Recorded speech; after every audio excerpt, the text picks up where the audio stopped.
Hello guys. Today we will examine some wiki gods. They are extremely powerful, can easily burn your mind. Some of them can destroy fiction. Some of them can destroy real life. Some of them can destroy even religions. Let's start. The unwritten dragon. The unwritten dragon is extremely powerful character in God of Void wiki. He once was the royal pet of God, until the everlasting dragon decided to create. So he made evil. God saw this and kicked down the everlasting dragon from heaven. His abilities are omnipresence. The everlasting dragon is absolutely everywhere. Immortality. The everlasting dragon is unbound by conventional life or death. Reality warping. The everlasting dragon can reality, including the physical and metaphysical. Matter manipulation. Spatial manipulation. Time manipulation. Fate manipulation. Causality manipulation. Soul manipulation. Mind manipulation. Life and death manipulation. Conceptual manipulation. Avatar creation. The everlasting dragon can manifest avatars. Super adaptation. Ability transcends user's power, will rise infinitely. And this is just a small fraction of his abilities. He guards the secret to creation because it doesn't want anyone to find it. It's far too important to let anyone touch his power. Akka the darkness. His feats are: killed God. God created. Omniverse. Killed the forger. The forger created God. Created Satan. Satan represents the evilness of creation. Created the red void. The red void holds all of the evilness into one point. Broke the tree of life.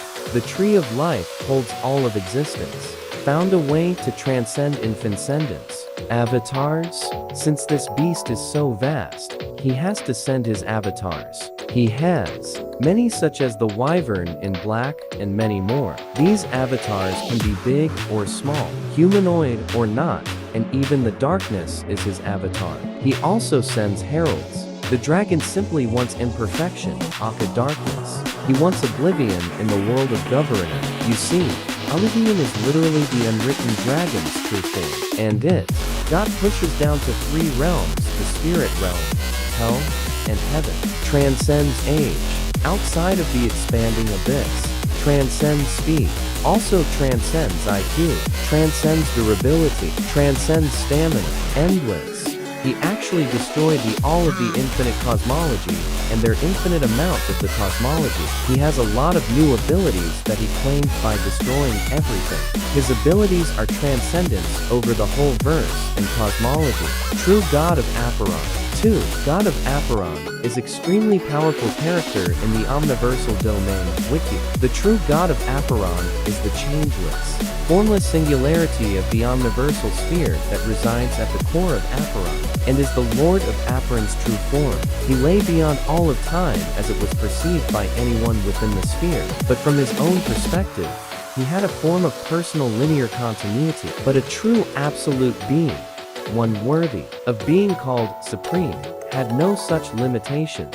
The true God of Aeron is not longer a he, but in it. It is the fabric of Aeron itself, as well as the rest of the sphere, just as the omnity is for the whole of creation. Just as before, it possesses absolute ineffability and apophatic and cataphatic theology alike utterly fail to capture its true essence. All descriptions on this page are so grossly simplified as to be questionably worthwhile to write or read, owing to just how futile it is to meaningfully explain it. It is, as before, simplistically omnipotent, and now, with its pointless mortal boundaries, shed, omnipresent and omniscient as well. Of course, this entity was there all along. It is, as the absolute should be, changeless and eternal, and so had no inception or beginning. Truthfully, the Lord of Aeron was only ever a face for it, and the mortal that rose up to become it only really, through his apotheosis, became closer to the existing Godhead that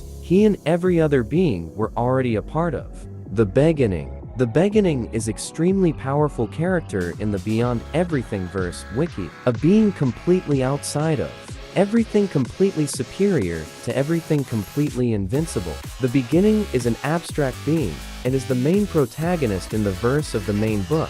The beginning is a being outside of any plane of existence, and is also outside of everything. It is even beyond being. Beyond being beyond, being beyond, being beyond, being beyond. Being beyond anything. This is repeated until eternity. The beginning has existed forever, and is a supreme God. That is beyond. Being a supreme God, it is not even classifiable, its mere presence is beyond any understanding and action. You could not even begin to comprehend it. The beginning is outside of any cosmology of any verse. Even though it says that the cosmology contains one who has the same things as the beginning, it still won't contain him. Even though it says that it goes beyond this, that I'm saying, and what I'm about to say, and what I've said anyway, the beginning simply goes beyond and sees the thing the character said as literal nothingness. Well, the name, the beginning, is because he is the beginning of creation. Even if it goes beyond being the beginning of something, the beginning also surpasses the transcendence arcane and the abilities of the verse. Why I put abilities in quotes, because they are not abilities nor non-abilities. The beginning also goes beyond transcendence and the concept of transcendence. If it is made non-canon, it returns to canon, regardless of how strong the character is. Even if it is an entity beyond debates, it will still not be possible to apply skills or abilities or anything beyond this on the beginning. The beginning is simply beyond everything a character has. No matter how indescribable or inconceivable the character is, the beginning is beyond and will have its own wiki and will multiply it, going beyond even the concept of multiplying and going beyond even this concept.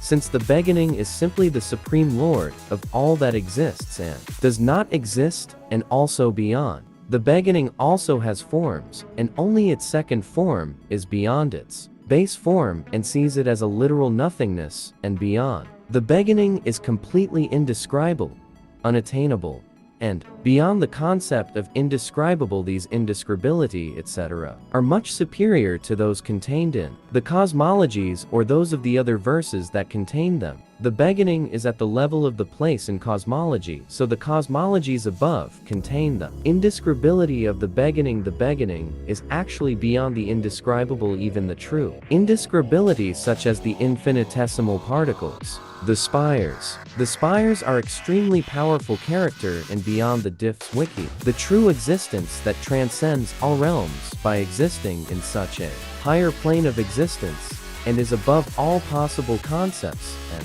things, even those that are infinitely abstract. That the spires are pure absolute, the only true largest infinity. Even infinity cannot describe the spires because it exists above all possible descriptions. The spires created and exists beyond everything in the verse, creating even the origin and all things that emanate from it. Even though its essence is everything and nothing, it is also neither, as even these descriptions are bounds in themselves. Even the spires is not this being's true name, as the spires are beyond all possible descriptions, including those of good or bad, strong or weak. The spires are really and truly nameless, as it is impossible to name that which goes beyond all bounds. The spires is only the name that those lower beings use to grasp any possible way in which they could describe that which goes beyond all descriptions and non-descriptions. In fact, the spires used to be called by many names before the lower beings united their ideas under one name: unmoved mover, the truth, the creator, the tide, etc. The spires are the origin from which everything is begotten, everything in creation coming originally from it. Everything in reality with any qualities only have such that exist within the set of everything that is the spires. But the spires are far more than things like monism, true apophaticism, absoluteness, simplicity, immutability, far more than the words that could be put down on a page, far more than any bounds of thought, logic, concepts, etc. Thanks for watching the video. I hope you enjoyed it.